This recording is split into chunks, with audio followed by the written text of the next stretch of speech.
ಇವತ್ತಿನ ಸಂಚಿಕೆಯಲ್ಲಿ ಎಲ್ಲರ ಮನೆಯಲ್ಲೂ ಇರುವ ಬೆಳ್ಳುಳ್ಳಿ ಒಗ್ಗರಣೆಗೆ ಸರ್ವೇ ಸಾಮಾನ್ಯವಾಗಿ ಎಲ್ಲರ ಮನೆಯಲ್ಲೂ ಬೆಳ್ಳುಳ್ಳಿಯನ್ನು ಬಳಸೋದು ಉಂಟು. ನಮ್ಮ ಆಯುರ್ವೇದ ಶಾಸ್ತ್ರದಲ್ಲಿ ಬೆಳ್ಳುಳ್ಳಿಯ ಗುಣಧರ್ಮವನ್ನ ಯಾವ ರೀತಿ ಉಲ್ಲೇಖ ಮಾಡ್ತಾರೆ, ಯಾವೆಲ್ಲ ಆರೋಗ್ಯದ ಸಮಸ್ಯೆಗಳನ್ನ ತಡೆಗಟ್ಟಲಿಕ್ಕೆ ಬೆಳ್ಳುಳ್ಳಿಯನ್ನು ನಾವು ಬಳಸಬಹುದು ಅನ್ನೋದನ್ನ, ಇದರ ಒಂದು ಸ್ವಭಾವ ಏನಂದ್ರೆ ಸರ್ ಅಂತ ಹೇಳ್ತಾರೆ. ಸರ್ ಅಂತ ಹೇಳಿದ್ರೆ ಸರ್ಕ್ಯುಲೇಷನ್ ವ್ಯತ್ಯಾಸದಿಂದನೇ ಸರ್ವ ರೋಗಗಳ ಉತ್ಪತ್ತಿಯಾಗೋದು.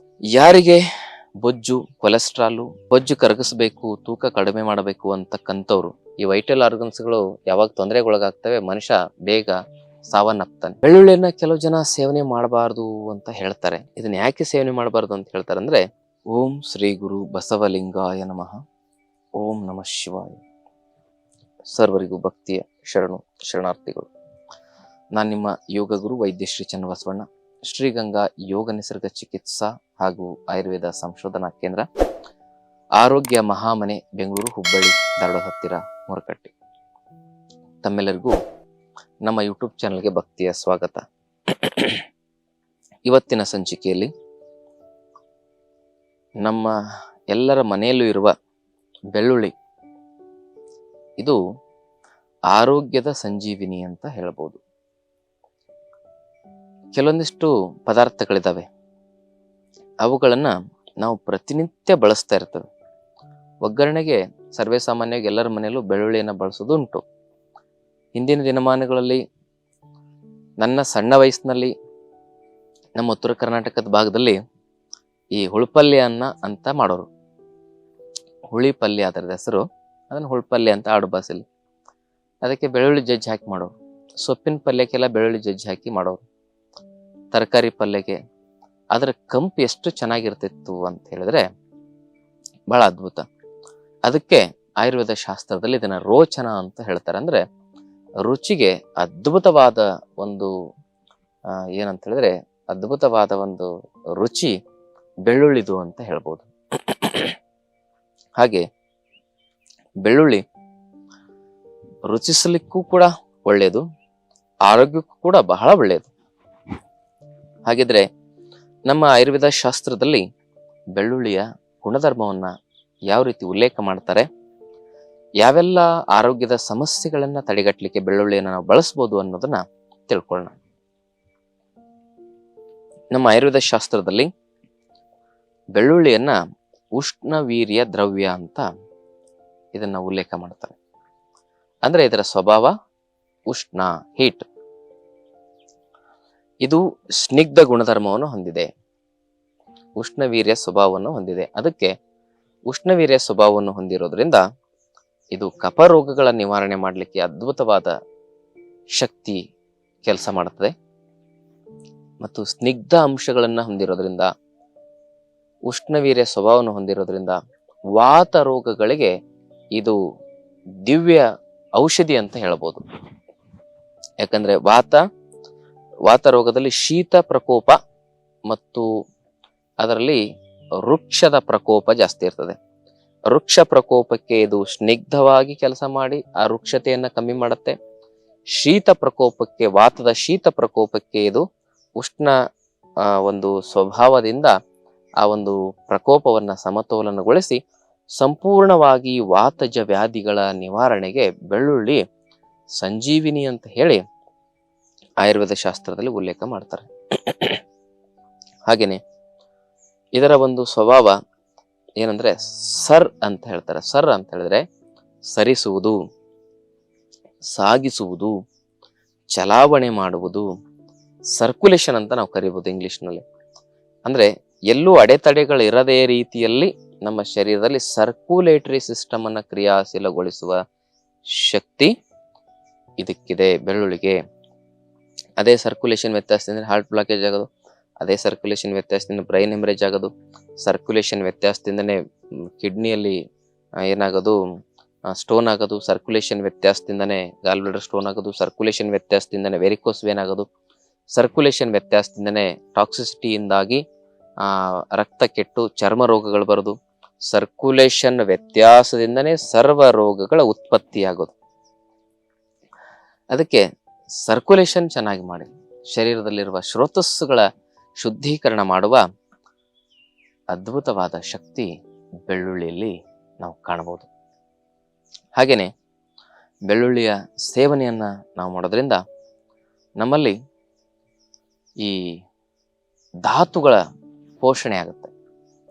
ಸಪ್ತ ಧಾತುಗಳನ್ನೂ ಕೂಡ ಪೋಷಣೆ ಮಾಡುವ ಶಕ್ತಿ ಇದಕ್ಕಿದೆ.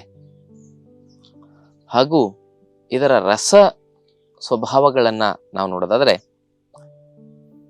ಇದು ಮಧುರ, ಲವಣ, ಕಟು, ತಿಕ್ತ, ಕಷಾಯ ಹೀಗೆ 6 ರಸಗಳಲ್ಲಿ 5 ರಸಗಳನ್ನೇ ಹೊಂದಿದೆ. ಅಂದ್ರೆ ಸಿಹಿ, ಖಾರ, ಹುಳಿ, ಒಗರು ಮತ್ತೆ ಕಹಿ. ಅಂದ್ರೆ ಹುಳಿಯನ್ನ ಹೊರತುಪಡಿಸಿ ಈ 5 ರಸಗಳು ಬೆಳ್ಳುಳ್ಳಿಯಲ್ಲಿ ಇದ್ದಾವೆ. ಪಂಚರಸಗಳ ಪಂಚೀಕರಣವಿದು ಬೆಳ್ಳುಳ್ಳಿ. ಇದನ್ನ ಔಷಧಿ ರೂಪದಲ್ಲಿ ಸೇವನೆ ಮಾಡೋದಾದ್ರೆ ಹೇಗೆಲ್ಲ ಮಾಡಬಹುದು ಅಂದ್ರೆ,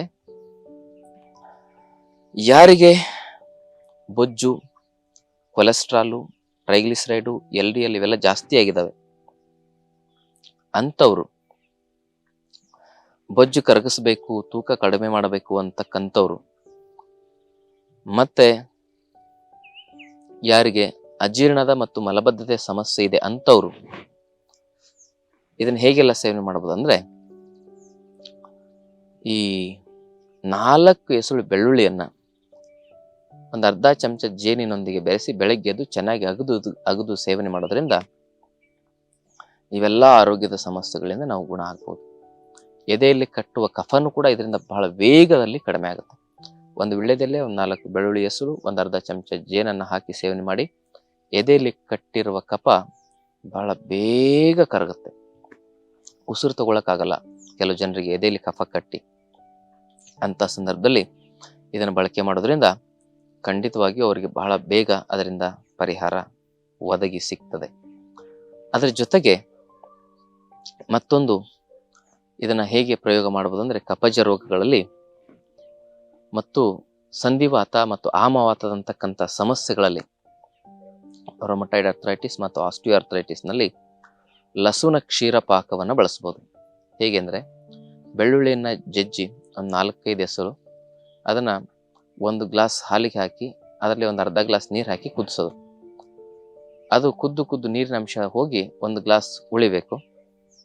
ಅದನ್ನ ಶೋಧಿಸಿ ಬೆಳಿಗ್ಗೆ ಅಥವಾ ರಾತ್ರಿ ಖಾಲಿ ಹೊಟ್ಟೆಯಲ್ಲಿ ಸೇವನೆ ಮಾಡೋದ್ರಿಂದ ಸಂಪೂರ್ಣವಾಗಿ ರೊಮಟೈಡ್ ಅರ್ಥರೈಟಿಸ್, ಆಸ್ಟಿಯೋಆರ್ಥರೈಟಿಸ್ ಪ್ರಾರಂಭಿಕ ಹಂತದಲ್ಲಿದ್ದರೆ ಇದರಲ್ಲೇನೆ ಗುಣ ಆಗೋ ಚಾನ್ಸಸ್ಗಳು ಇರ್ತವೆ. ತುಂಬಾ ಜಾಸ್ತಿ ಆಗಿದೆ ಅಂದ್ರೆ ಅದಕ್ಕೆ ಆಯುರ್ವೇದ ಔಷಧಿಗಳು ಮತ್ತು ಪಂಚಕರ್ಮ ಚಿಕಿತ್ಸೆಯನ್ನು ತೆಗೆದುಕೊಳ್ಳಬಹುದು.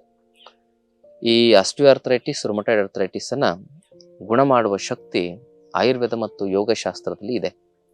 ನಾವು ಅದಕ್ಕೆ ಸುಮ್ಮನೆ ಸ್ಟೀರಾಯ್ಡ್ ಔಷಧಿ ತಗೊಂಡು, ಪೇನ್ ಕಿಲ್ಲರ್ ಔಷಧಿ ತಗೊಂಡು, ಮತ್ತೆ ಕಿಡ್ನಿ ಫೇಲ್ ಆಗಿ, ಲಿವರ್ ತೊಂದರೆ ಆಗಿ, ಬ್ರೈನ್ ಹೆಮರೇಜ್ ಆಗಿ, ಲಂಗ್ಸಿಗೆ ತೊಂದರೆ ಆಗಿ, ಈ ವೈಟಲ್ ಆರ್ಗನ್ಸ್ಗಳು ಯಾವಾಗ ತೊಂದರೆಗೊಳಗಾಗ್ತವೆ ಮನುಷ್ಯ ಬೇಗ ಸಾವನ್ನಪ್ತಾನೆ. ಶರೀರದಲ್ಲಿ 78 ಅಂಗಗಳಿದಾವೆ. ಅದರಲ್ಲಿ ಮುಖ್ಯವಾಗಿ 5 ಆರ್ಗನ್ಸ್ಗಳನ್ನ ವೈಟಲ್ ಆರ್ಗನ್ಸ್ ಅಂತ ಕರೀತಾರೆ. ಅವಂದ್ರೆ ಹಾರ್ಟ್, ಲಂಗ್ಸ್, ಕಿಡ್ನಿ, ಬ್ರೈನ್ ಮತ್ತೆ ಲಿವರ್. ಇವೆಲ್ಲವೂ ಡ್ಯಾಮೇಜ್ ಆಗೋದು ಯಾವಾಗ ಅಂದ್ರೆ ಪೇನ್ ಕಿಲ್ಲರ್ ಔಷಧಿ ತಗೊಳ್ಳೋದು, ಆಮೇಲೆ ಈ ಸ್ಟಿರೈಡ್ ತಗೊಳ್ಳೋದು. ಇದರಿಂದ ಈ ಬೆಳ್ಳುಳ್ಳಿ ಇದೆಯಲ್ಲ, it is a natural pain killer. ಬಹಳ ಬೇಗ ಇದರಲ್ಲಿ ನೋವಿನ ಸಮಸ್ಯೆಗಳನ್ನು ನಾವು ಕಡಿಮೆ ಮಾಡ್ಕೊಳ್ಬೋದು.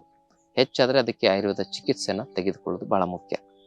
ಹಾಗೇನೆ ಇದನ್ನ ಭಗ್ನ ಸಂಧಾನ ಅಂತ ಕರೀತಾರೆ. ಅಂದ್ರೆ ಮೂಳೆ ಮುರಿದ್ರೆ, ಮೂಳೆ ಫ್ರ್ಯಾಕ್ಚರ್ ಆದ್ರೆ, ಆಮೇಲೆ ಕಾರ್ಟಿಲೇಜ್ ಡ್ಯಾಮೇಜ್ ಆದ್ರೆ ಇದನ್ನ ಲಸುನ ಕ್ಷೀರ ಪಾಕನ ಹೇಳಿದ್ನಲ್ಲ, ಇದನ್ನ ಸೇವನೆ ಮಾಡೋದ್ರಿಂದ ಅದು ಬಹಳ ವೇಗವಾಗಿ ಗುಣ ಆಗ್ತಾ ಬರ್ತದೆ. ಇನ್ನ ಇದರ ಉಪಯೋಗವನ್ನು ಎಷ್ಟು ದಿವಸ ಮಾಡ್ಬೋದು ಅಂದ್ರೆ ಮಿನಿಮಮ್ 1 ತಿಂಗಳು, ಮ್ಯಾಕ್ಸಿಮಮ್ 3 ತಿಂಗಳು ಈ ಲಸುನ ಕ್ಷೀರ ಪಾಕದ ಉಪಯೋಗನ. ಬೆಳ್ಳುಳ್ಳಿ ನೀವು ವರ್ಷದಲ್ಲಿ ಒಂದು 3 ತಿಂಗಳು ಸೇವನೆ ಮಾಡೋದು. ಚಳಿಗಾಲ ಮತ್ತು ಮಳೆಗಾಲದಲ್ಲಿ ಸೇವನೆ ಮಾಡೋದು ಬಹಳ ಒಳ್ಳೆಯದು. ಯಾಕಂದ್ರೆ ಇದು ಪಿತ್ತ ಪ್ರಕೋಪವನ್ನ ಮಾಡೋದ್ರಿಂದ, ಬೇಸಿಗೆಯಲ್ಲಿ ಇದು ಸೇವನೆ ಮಾಡೋದ್ರಿಂದ ಅಷ್ಟೊಂದು ಒಳ್ಳೆಯದು ಅಲ್ಲ. ಕಫ ಪ್ರಕೃತಿ ಇರೋ ಬೇಸಿಗೆಯಲ್ಲೂ ಸೇವನೆ ಮಾಡ್ಬೋದು, ಆದರೆ ಸಾಮಾನ್ಯವಾಗಿ ಪಿತ್ತ ಮತ್ತು ವಾತ ಪ್ರಕೃತಿ ಇರ್ತಕ್ಕಂಥವ್ರು ಚಳಿಗಾಲ ಅಥವಾ ಮಳೆಗಾಲದಲ್ಲಿ ಇದನ್ನ ಸೇವನೆ ಮಾಡೋದು ಬಹಳ ಒಳ್ಳೆಯದು. ಇನ್ನ ಇದನ್ನ ಚಕ್ಷುಷ ಅಂತ ಕರೀತಾರೆ. ಅಂದರೆ ಕಣ್ಣಿಗೆ ಬಹಳ ಒಳ್ಳೆಯದು. ಆಮೇಲೆ ಚರ್ಮದ ಕಾಂತಿಯನ್ನು ಇದು ವೃದ್ಧಿಸುತ್ತೆ. ಪಿತ್ತ ಸಾಮ್ಯಾವಸ್ಥೆಯಲ್ಲಿದ್ದರೆ ಚರ್ಮದ ಕಾಂತಿ ವೃದ್ಧಿಯಾಗುತ್ತೆ. ಯಾಕಂದರೆ ಪಿತ್ತವೇ ಚರ್ಮದ ಕಾಂತಿಗೆ ಮೂಲ ಶಕ್ತಿ. ಪಿತ್ತ ಅಂದರೆ ಅದು ರೋಗ ಅಲ್ಲ, ವಾತ ಅಂದರೆ ಅದು ರೋಗ ಅಲ್ಲ, ಕಫ ಅಂದರೆ ರೋಗ ಅಲ್ಲ. ಅದು ಸಾಮ್ಯಾವಸ್ಥೆಯಲ್ಲಿ ಇತ್ತು ಅಂದರೆ ಶರೀರ ಧಾರಣೆ ಮಾಡ್ತದೆ. ಅದು ವಿಷಮ ಸ್ಥಿತಿ ತಲುಪ್ತಂದ್ರೆ ಶರೀರದಲ್ಲಿ ಅದು ರೋಗಗಳನ್ನು ಸೃಷ್ಟಿ ಮಾಡ್ತದೆ. ಅದಕ್ಕೆ ಪಿತ್ತದ ಸಾಮ್ಯಾವಸ್ಥೆಗೆ ಬೆಳ್ಳುಳ್ಳಿ ಬಹಳ ಒಳ್ಳೆಯದು. ಬೆಳ್ಳುಳ್ಳಿಯನ್ನ ಕೆಲವು ಜನ ಸೇವನೆ ಮಾಡಬಾರ್ದು ಅಂತ ಹೇಳ್ತಾರೆ. ಆದರೆ ಇದನ್ನ ಯಾಕೆ ಸೇವನೆ ಮಾಡಬಾರ್ದು ಅಂತ ಹೇಳ್ತಾರೆ ಅಂದ್ರೆ, ಇದು ಕಾಮೋತ್ತೇಜನವಾಗಿ ಕೆಲಸ ಮಾಡುತ್ತೆ ಅಂತ ಹೇಳಿ ಹೇಳ್ತಾರೆ. ಆದರೆ ಔಷಧಿ ರೂಪದಲ್ಲಿ ಸೇವನೆ ಮಾಡೋದು ತಪ್ಪಲ್ಲ. 4 ಹೆಸರು ಸೇವನೆ ಮಾಡಿ ಅದನ್ನ ಬೆಳಗ್ಗೆ ಖಾಲಿ ಹೊಟ್ಟೆಯಲ್ಲಿ ಸೇವನೆ ಮಾಡೋದ್ರಿಂದ ಒಂದು ಔಷಧಿ ರೂಪದಲ್ಲಿ ಕೆಲಸ ಮಾಡುತ್ತದೆ. ಹೆಚ್ಚಾಗಿ ಅಡಿಗೆಯಲ್ಲಿ ಬಳಸೋದ್ರಿಂದ ಅದು ಆ ರೀತಿ ಕೆಲಸ ಮಾಡುತ್ತೆ. ಆದರೆ ಸಾಮಾನ್ಯ ಜನರು ಇದನ್ನು ಬಳಸ್ಬೋದು. ಯಾಕಂದ್ರೆ ಕುಟುಂಬಸ್ಥರು, ಗಂಡ ಹೆಂಡತಿ ಸಂಬಂಧ ಇರತಕ್ಕಂಥವ್ರು ಇದರ ಆ ಒಂದು ಆಸಕ್ತಿಯ ಅವಶ್ಯಕತೆ ಇರ್ತದೆ ಅವರಿಗೆ. ಹಾಗೆ ಇದು ಬ್ರಹ್ಮಚಾರ್ಯ ಪಾಲನೆ ಮಾಡೋರಿಗೆ ಏನಂದ್ರೆ ಸ್ವಲ್ಪ ಆ ಒಂದು ಕಾಮಾಸಕ್ತಿಯನ್ನು ಹೆಚ್ಚಿಸುತ್ತೆ ಅಂತ ಹೇಳಿ ಅದರ ಪ್ರಯೋಗವನ್ನ ಮಾಡಬಾರ್ದು ಅಂತ ಹೇಳ್ತಾರೆ. ಆದ್ರೆ ಔಷಧಿ ರೂಪದಲ್ಲಿ ಪ್ರಯೋಗ ಮಾಡೋದೇನು ಕೆಟ್ಟದ್ದೇನಾಗೋದಿಲ್ಲ. ಔಷಧಿ ರೂಪದಲ್ಲಿ ಅಂದ್ರೆ ಅದರ ಹೆಸಳನ್ನು ಹಸಿದಾಗಿ 1-2-3 ಸೇವನೆ ಮಾಡೋದು. ಇನ್ನು ಆಹಾರದಲ್ಲಿ ಸೇವನೆ ಮಾಡೋದನ್ನ ನಾವು ನಾರ್ಮಲ್ ಆಗಿ ಬದುಕೋರು, ಕುಟುಂಬಸ್ಥರು ಬಳಸ್ಬೋದು. ನಾನು ಬ್ರಹ್ಮಚರ್ಯವನ್ನೇ ಪಾಲನೆ ಮಾಡ್ತೇನೆ ಅಂತ ಹೇಳಿದ್ರೆ ಅವರು ಅದನ್ನ ಬಳಸಲಿಕ್ಕೆ ಹೋಗ್ಬಾರ್ದು. ಇದಿಷ್ಟು ಬೆಳ್ಳುಳ್ಳಿಯ ಉಪಯೋಗ, ಪ್ರಯೋಜನಗಳು.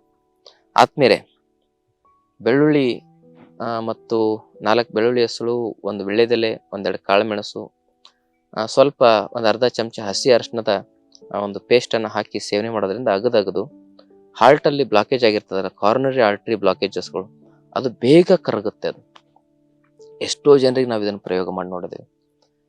ಹಾರ್ಟ್ ಅಲ್ಲಿ ಇರ್ತಕ್ಕಂಥ ಬ್ಲಾಕೇಜಸ್ ಅನ್ನು ಕರಗಿಸುವ ಶಕ್ತಿಯನ್ನು ಕೂಡ ನಾವು ಇದರಲ್ಲಿ ಕಾಣಬಹುದು ಬೆಳ್ಳುಳ್ಳಿಯಲ್ಲಿ. ಇನ್ನು BP ರಿವರ್ಸ್ ಮಾಡ್ಲಿಕ್ಕೂ ಕೂಡ ಇದನ್ನೇ ಹೇಳ್ತೇವೆ. ಕಾಶ್ಮೀರಿ ಬೆಳ್ಳುಳ್ಳಿ ಅಂತ ಬಹಳ ಒಳ್ಳೆಯದು. ಅದನ್ನ ಪ್ರಯೋಗ ಮಾಡೋದು BP ರಿವರ್ಸ್ ಮಾಡ್ಲಿಕ್ಕೆ ದಿ ಬೆಸ್ಟ್ ಔಷಧಿಯಾಗಿ ಕೆಲಸ ಮಾಡುತ್ತೆ.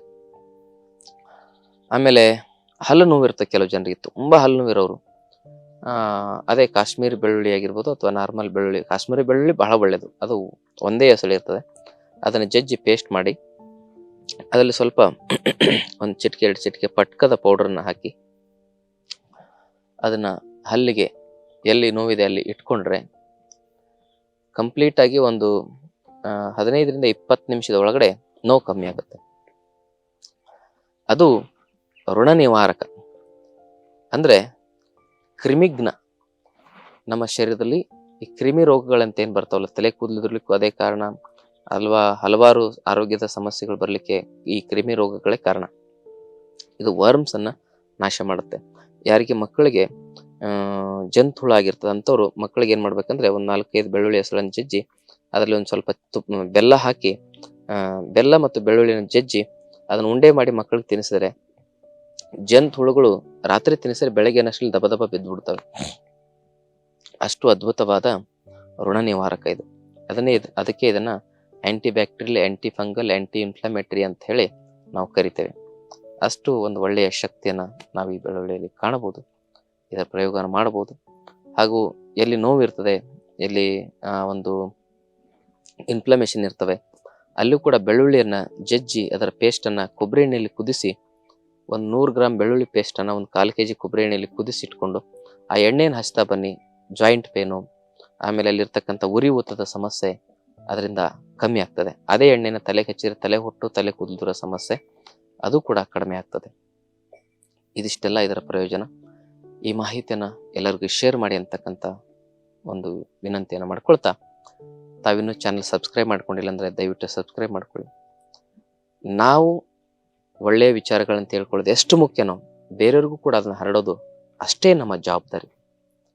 ಸ್ವಸ್ಥ, ಸ್ವಾವಲಂಬಿ, ಸದೃಢ ಭಾರತದ ನಿರ್ಮಾಣಕ್ಕಾಗಿ ನಾವೆಲ್ಲರೂ ಈ ಒಂದು ಚಿಕ್ಕ ಅಳಿಲು ಸೇವೆಯನ್ನ ಮಾಡೋಣ. ಸಮಾಜಕ್ಕಾಗಿ ನಮ್ಮ ಕೈಲಾದಷ್ಟು ಒಂದು ಒಳ್ಳೆಯ ಕಾರ್ಯವನ್ನ ಮಾಡೋದು ನಮಗೂ ಕೂಡ ಸತ್ತ ಮೇಲೂ ಕೂಡ ಪುಣ್ಯ ಬರ್ತದಲ್ಲ.